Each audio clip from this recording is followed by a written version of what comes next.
There is a vast difference between the goals of the ordinary human individual and those who have chosen to take up spiritual sadhana.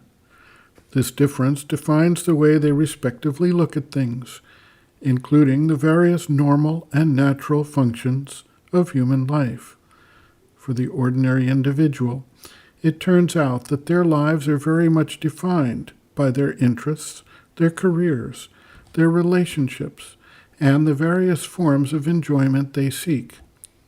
For the spiritual seeker, however, all of these things, so important to the normal life of the world, take on a much lesser importance, and in some cases, they are seen as impediments or obstacles to the practice when they draw the attention and energy away from the focus.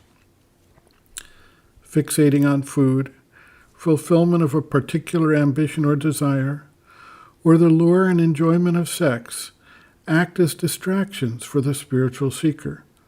For such an individual, it is not a matter of sin or virtue, but of concentration of conscious force, tapasya, for the spiritual realization.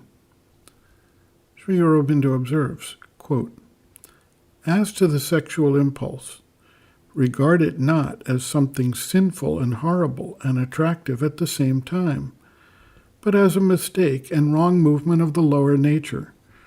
Reject it entirely, not by struggling with it, but by drawing back from it, detaching yourself, and refusing your consent.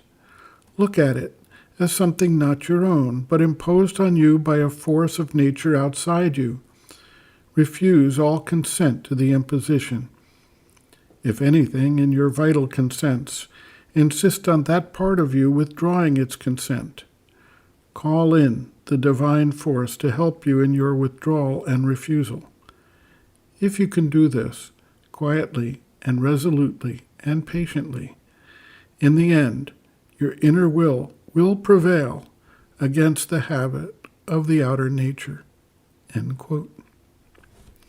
Reference, Sri Aurobindo, Bases of Yoga, Chapter 4, Desire, Food, Sex, pages 76 to 77.